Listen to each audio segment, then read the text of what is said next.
എല്ലാവർക്കും ദൃഷ്ടി ന്യൂസിന്റെ പുതിയൊരു ക്ലാസ്സിലേക്ക് സ്വാഗതം. ഇന്ത്യയുടെ ദേശീയ ഗാനം എന്ന ടോപ്പിക്കിലെ പ്രധാന പോയിന്റ്സ് ആണ് ഇന്നത്തെ ക്ലാസ്സിൽ നമ്മൾ നോക്കുന്നത്. ദേശീയ ഗാനത്തെക്കുറിച്ചുള്ള പഠനം ആന്തമെറ്റോളജി. ഇന്ത്യയുടെ ദേശീയ ഗാനം ജനഗണമന. ജനഗണമന രചിക്കപ്പെട്ട ഭാഷ ബംഗാളി. ദേശീയ ഗാനം ചിട്ടപ്പെടുത്തിയിരിക്കുന്ന രാഗം ശങ്കരാഭരണം. ജനഗണമനയുടെ രചയിതാവ് രവീന്ദ്രനാഥ് ടാഗോർ. ബംഗാളിന്റെ ഭാവഗായകൻ എന്നറിയപ്പെടുന്നത് രവീന്ദ്രനാഥ് ടാഗോർ. ദേശീയ ഗാനം ആദ്യമായി ആലപിക്കപ്പെട്ടത് 1911 ഡിസംബർ 27 INCയുടെ കൽക്കട്ട സമ്മേളനത്തിൽ ആയിരുന്നു. അന്ന് ദേശീയ ഗാനം ആലപിച്ചത് സരളാദേവി ചൗധുരാണി. അതായത് ദേശീയ ഗാനം ആദ്യമായി ആലപിച്ചത് സരളാദേവി ചതുരാണി. 1911 കൽക്കട്ട സമ്മേളനത്തിലെ അധ്യക്ഷൻ വിഷൻ നാരായണൻ ധർ. 1912 ദേശീയ ഗാനം ഭാരത ഭാഗ്യവിധാത എന്ന ശീർഷകത്തിൽ തത്വബോധിനി പത്രികയിലാണ് ആദ്യമായി പ്രസിദ്ധീകരിച്ചത്. ഭാരത ഭാഗ്യവിധാത എന്ന ശീർഷകത്തിൽ പ്രസിദ്ധീകരിച്ച ഗാനത്തിൽ 5 ഖണ്ഡികകളാണ് ഉള്ളത്.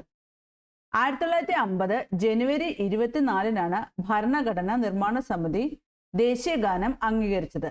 തത്വബോധിനി പത്രികയിൽ പ്രസിദ്ധീകരിച്ച ഗാനത്തിന്റെ ആദ്യത്തെ ഖണ്ഡിക മാത്രമാണ് ദേശീയ ഗാനമായി അംഗീകരിക്കപ്പെട്ടിട്ടുള്ളത്. ഗാനത്തിന്റെ ആദ്യത്തെ ഖണ്ഡികയുടെ ഹിന്ദി തർജ്ജമയാണ് ഭരണഘടനാ നിർമ്മാണ സമിതി അംഗീകരിച്ചത്. ദേശീയ ഗാനത്തിന് 13 വരികളാണ് ഉള്ളത്. ദേശീയ ഗാനത്തിൽ 55 വാക്കുകൾ ഉണ്ട്.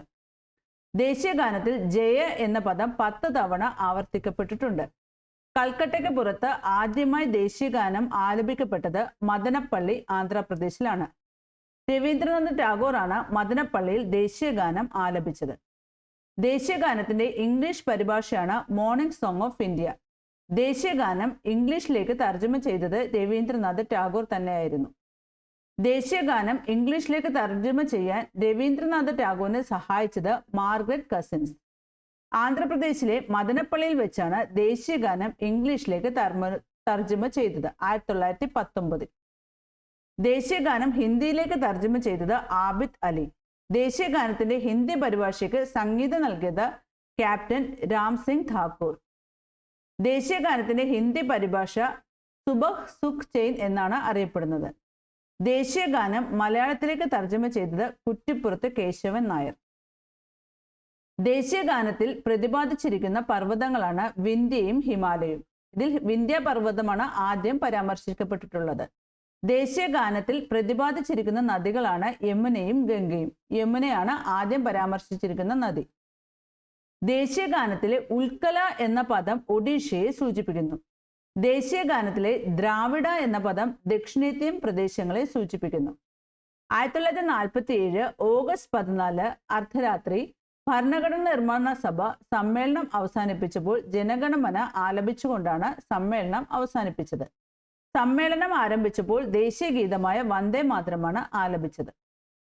ബംഗ്ലാദേശിന്റെ ദേശീയ ഗാനമായ അമർ സോനാർ ബംഗ്ലയും രചിച്ചത് രവീന്ദ്രനാഥ് ടാഗോർ തന്നെയായിരുന്നു. ഇന്ത്യയുടെ ദേശീയ ഗാനമായ ജനഗണമനയുടെ പൂർണ്ണ രൂപം ആലപിക്കാൻ 52 സെക്കൻഡ് ആണ് ആവശ്യമുള്ളത്. ഗാനത്തിന്റെ ഹ്രസ്വരൂപം 20 സെക്കൻഡ് ദൈർഘ്യമുള്ളതാണ്. ഹ്രസ്വരൂപത്തിൽ ഗാനത്തിന്റെ ആദ്യത്തെയും അവസാനത്തെയും വരികൾ അടങ്ങിയിരിക്കുന്നു. ഇത്രയുമാണ് നമ്മുടെ ദേശീയ ഗാനമായ ജനഗണമനയെക്കുറിച്ച് അറിഞ്ഞിരിക്കേണ്ട പ്രധാന പോയിന്റ്സ്. Thank you.